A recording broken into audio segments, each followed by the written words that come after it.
तो गाइस कैसे हैं आप सब लोग। रीइंकार्नेटेड के एपिसोड 39 के साथ हाजिर हो। तो लास्ट एपिसोड के एंड पे हमने देखा था जाओची जाओ सेक्टर वालों से कहता है कि मैं तुम्हारी ट्रेजरी रूम के अंदर से मेडिसिन लेने के लिए कैसे जा सकता हूँ क्योंकि मैं तो एक बाहर वाला हूँ। पैट्रियार्च उसे कहते हैं अब हमारे बेटे ने आपको अपना ग्रैंडपा बोला है तो आप हमारी फैमिली का हिस्सा बन चुके हैं, आप वहाँ पर जा सकते हैं। यहीं पर जाओची इस एपिसोड की शुरुआत में चिल्लाकर उनसे कहता है तुम सभी लोग तो पागल हो गए हो, क्या तुम्हारा दिमाग खराब हो गया है? मैं एक महान डॉक्टर ही क्यों ना हूँ, हम लोग अभी अभी मिले हैं और तुम मेरे बारे में कुछ भी नहीं जानते। तुम लोग यहाँ पर मुझे अपने ट्रेजरी रूम में भेज रहे हो, कहीं तुम बेवकूफ तो नहीं हो? ट्रेजरी रूम किसी भी सेक्टर के लिए इसकी बड़ी बैकबोन होता है, अगर मैंने वहाँ से कुछ चोरी कर लिया तो फिर तुम्हारे सेक्टर का क्या बचेगा? इसलिए तुम सभी लोगों को बहुत ज्यादा ऑन गार्ड रहना चाहिए। अगर तुम मुझे वहाँ पर भेजने चाहते हो तो ठीक है, एल्डर बाइकाओ को मेरे साथ भेज दो। मैं चाहता हूँ कि ये एल्डर बाइकाओ हमेशा मेरे साथ रहे। एल्डर बाइकाओ से कहते हैं एल्डर बाइकाओ मैं चाहता हूँ कि तुम वहाँ पर मेरे साथ साथ रहना, मुझसे 3 स्टेप दूर मत जाना। तो सेकंड एल्डर जाओ बाइकाओ से कहते हैं आपने ये सारी बातें करके मुझे बहुत ज्यादा इम्प्रेस कर दिया, आप ट्रेजरी रूम में मुझे अपने साथ लेकर जाना चाहते हैं ताकि कोई आपके ऊपर शक न करे। इसका मतलब तो यह है कि आप एक बहुत ही सच्चे और ईमानदार इंसान हैं। मैं आपके ऊपर शक करने की बजाय अपने ऊपर शक कर सकता हूँ, लेकिन आपके ऊपर हरगिज नहीं कर सकता क्योंकि आप वाकई में एक नेक दिल इंसान हैं। और सेकंड एल्डर जल्दी से बाहर चले जाते हैं और जाओची से कहते हैं प्लीज मास्टर हांकू मेरे पीछे आए, मैं आपको अपने ट्रेजरी रूम की तरफ लेकर जाता हूँ। जबकि हमारा जाओची अंदर से बहुत ज्यादा खुश होता है कि वो ट्रेजरी रूम को देखने वाला है कि वहाँ पर क्या क्या खजाना रखा हुआ है। सेकंड एल्डर उसे ट्रेजरी रूम के बाहर लेकर जाते हैं। दरवाजा काफी ज्यादा बड़ा होता है, दरवाजे को ओपन करने के लिए 2 टोकन लगते हैं, वो अपने टोकन को यूज करते हैं और दूसरा टोकन पैट्रियार्च के पास होता है। वो दोनों टोकन लेकर उस दरवाजे के ऊपर जब उसको एक्टिवेट करते हैं, दरवाजे के खुलने के वक्त बहुत ज्यादा आवाज निकलती है क्योंकि दरवाजा बहुत ज्यादा बड़ा होता है। जाओची कहता है इनका दरवाजा इतना ज्यादा बड़ा और रस्टी है, को ओपन होने में इतनी ज्यादा आवाज निकलती है ताकि पूरा दरवाजा ओपन होगा, पूरे के पूरे जाओ सेक्टर को पता चल जाएगा किसी ने ट्रेजरी रूम का दरवाजा खोला है। इसका मतलब तो यह है कि चुपके से यहाँ पर दरवाजे को खोलकर अंदर दाखिल होकर इस सारी माल को लूटना मुश्किल हो सकता है। सेकंड एल्डर उसे कहती है प्लीज सीनियर डॉक्टर जल्दी से मेरे साथ आ जाएं। उसे कहता है तुम्हें मेरी बात याद है, तुम्हें मुझसे 3 स्टेप से दूर नहीं होना, मेरे करीब ही रहना, हर वक्त मेरे पर नजर बनाए रखना कि मैं किसी भी ऐसी वैसी चीज को ना छूं ताकि मेरे बारे में कोई ये बात ना कर सके कि मैंने तुम्हारी ट्रेजरी से कोई चीज चोरी की है। एल्डर बाइकाओ सोच रहे होते हैं आखिर जितना महान मास्टर हमारी ट्रेजरी से कोई चीज क्यों चोरी करेगा, और ऊपर से ये तो सिर्फ एक डॉक्टर है, इसके पास ना तो प्रोफाउंड स्ट्रेंथ है और ना ही इसके पास कोई स्पेशल स्टोरेज रिंग है। अगर ये यहाँ से हमारा खजाना लूटना भी चाहेगा तो वो उस खजाने को लूटेगा कैसे? तो हमारा जाओची अंदर चला जाता है तो सेकंड एल्डर भी उसके साथ ही होती है। वो उसे कहते हैं यहाँ पर इन सारी शेल्व्स के अंदर जो ड्रॉज हैं, इन सारे ड्रॉज के अंदर हमने जड़ी बूटियां रखी हुई हैं। यहाँ पर इतनी ज्यादा जड़ी बूटियां हैं जो कि पिछले कई हजार सालों से हमने इकट्ठी की हैं। ना सिर्फ यहाँ पर जड़ी बूटियां हैं बल्कि बहुत सारे एलिक्सर्स, बहुत सारी मेडिसिन और बहुत सारी पिल्स रखी हुई हैं। जहाँ तक कि काफी सारी प्रोफाउंड कोर्स भी यहाँ पर रखी हुई हैं। Crystals, uncommon metals, precious Z weapons, armours और बहुत सारी ऐसी चीजें जो कि हमारे सेक्टर ने पिछले 1000 साल से इकट्ठी की है। तो जाओची वो सारी चीजें देखने के बाद अंदर से हंस रहा होता है और कहता है लोगों को तो पता भी नहीं है कि तुम्हारे दादाजी यहाँ पर ये सारी चीजें तो लेने के लिए आए हैं। जाओची कहता है इनके पास तो यहाँ पर बहुत सारा माल रखा हुआ है, लगता है कि मेरा यहाँ पर आने का फैसला बिल्कुल ठीक था। मोली जाओची से कहती है तुम्हारे चेहरे के एक्सप्रेशंस तो बहुत ज्यादा गंदे हैं, मुझे तुम्हें देखकर लग रहा है कि जैसे यहाँ पर तुम सारे माल को लूटने वाले हो, बल्कि ये कहना ठीक रहेगा कि तुम इस सारे के सारे माल को हड़प करने वाले हो। जाओची की भी लाट टपक रही होती है। जाओची मोली से कहता है तुम्हें मेरी बात पर यकीन नहीं आएगा, लेकिन यहाँ पर जितना भी खजाना रखा हुआ है इसमें से ज्यादातर खजाना तो मेरा हो जाएगा। मोली से कहती है ये देखने में तो काफी मजा आएगा क्योंकि यहाँ पर सिक्योरिटी काफी ज्यादा टाइट है, तुम इतने सारे माल को इतनी सिक्योरिटी के बावजूद कैसे निकालोगे? तो वहीं पर हमारे जाओची को साइड पर एक बॉक्स के अंदर से लाइट दिखाई देती है। जाओची बाइकाओ से कहता है ये लाइट कहाँ से आ रही है? बाइकाओ से कहता है हाँ मैं आपको दिखाता हूँ कि लाइट कहाँ से आ रही है। वहाँ पर एक टेबल के ऊपर एक बॉक्स पड़ा होता है और उस बॉक्स के अंदर एक तलवार पड़ी होती है। जाओची उस तलवार को देखते ही बहुत ज्यादा हैरान होता है क्योंकि उस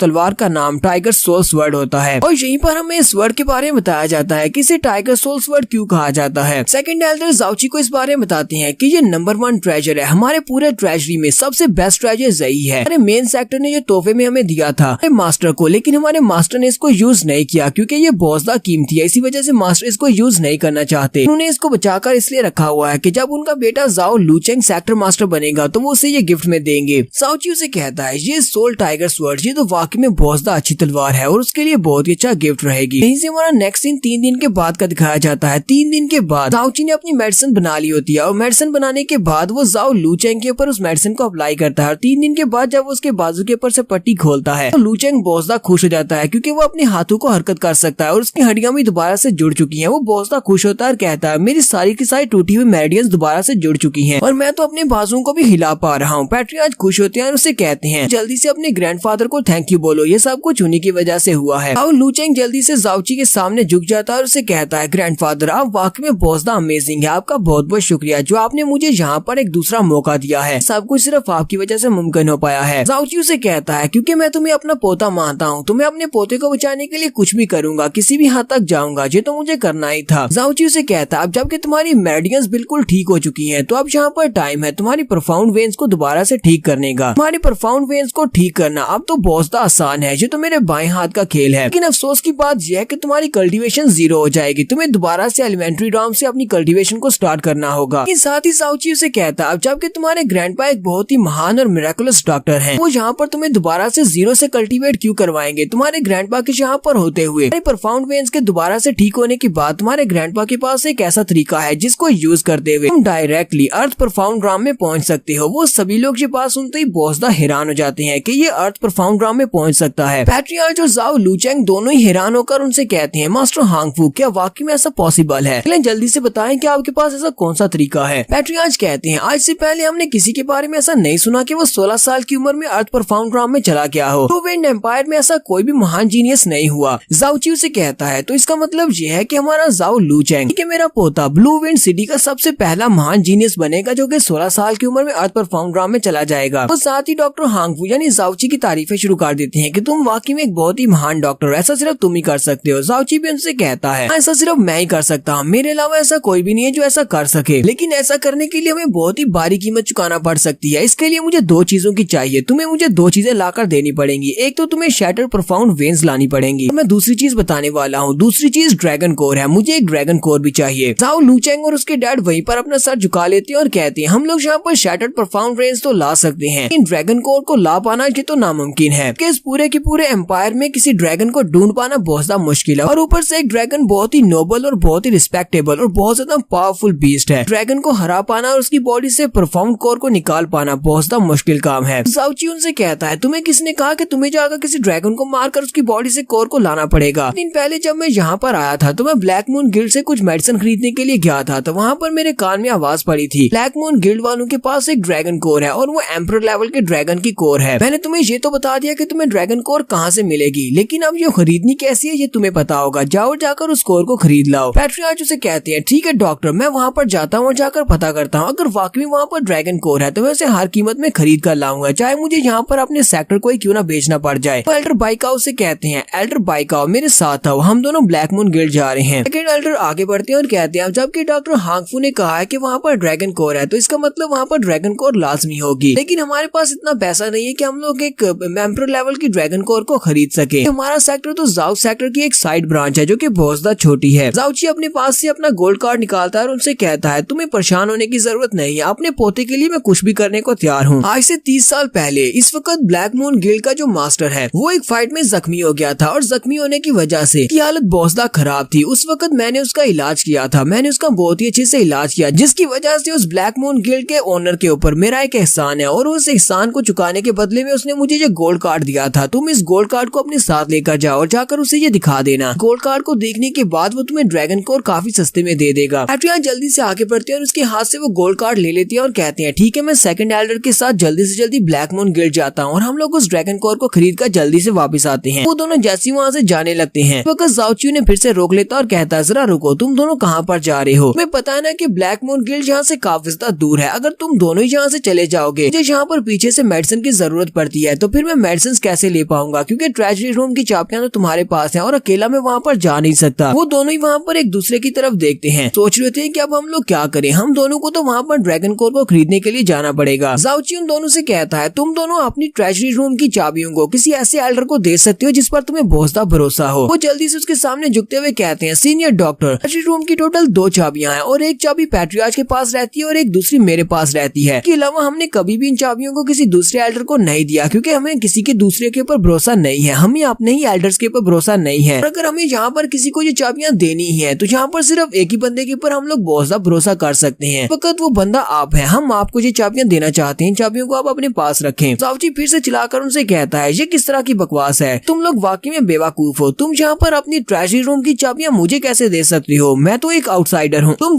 दोनों की उम्र 50 साल से तो ज्यादा ही होगी, तुम दोनों यहाँ पर किस तरह के काम कर रहे हो, इतनी रिस्पॉन्सिबिलिटी अच्छी नहीं है। सेकंड एल्डर उनसे कहते हैं हाँ हमें ये बात अच्छी तरह से पता है कि हम अपने ट्रेजरी रूम की चाबियां किसी को भी देकर नहीं जा सकते, लेकिन हमें आपके ऊपर पूरा भरोसा है। हमने आपको देखा है, पिछले 3 दिन से आप हमारे साथ रह रहे हैं, क्योंकि मेडिसिन की नॉलेज तो बहुत ज्यादा है और आप यहाँ पर और लूचेंग हमारे सेक्टर के यंग मास्टर को ट्रीट भी कर रहे हैं। हमने आपके स्किल्स देखे हैं और आपका कैरेक्टर बहुत ज्यादा नोबल है, इसी वजह से हम ये चाबियां आपको देना चाहते हैं। आप इन चाबियों को सेफ रखेंगे। लेकिन हमारा जाउची अभी भी उनकी तरफ घूर घूर कर देख रहा होता है। इसी वक्त सेकंड एल्डर उसके सामने अपने घुटने टेक देते हैं और रोते हुए कहते हैं प्लीज सीनियर मुझसे ये चाबियां ले ले। वो बहुत ज्यादा मिन्नतें करता है तो हमारा जाउची आगे बढ़ता है और उसके हाथ से वो चाबी ले लेता है। साथ ही वो पीछे की तरफ मुड़ जाता है और उनसे कहता है जितनी जल्दी हो सके उतनी जल्दी वापस आना, कि मैं तुम्हारे सारी की सारी ट्रेजरी रूम का बोझ अपने कंधों पर नहीं उठा सकता। मुझे ये चाबियां तुम्हें जल्दी से जल्दी वापस करनी है। तो जैसे वो दोनों बाहर चले जाते हैं तुम्हारा जाउची हंसना शुरू कर देता है और कहता है लो मेरा काम तो हो गया। टीम पर हम लोग अपनी एपिसोड 39 का एंड करेंगे। नेक्स्ट एपिसोड में देखेंगे क्या हमारा जाउची इनके ट्रेजरी रूम को लूट कर सक्सेसफुली यहाँ से निकल पाएगा या नहीं। एपिसोड की एक्सप्लेनेशन अच्छी लगी हो तो कमेंट करके जरूर बताइएगा। चैनल को सब्सक्राइब कर दे, वीडियो को लाइक और शेयर कर दे। शुक्रिया।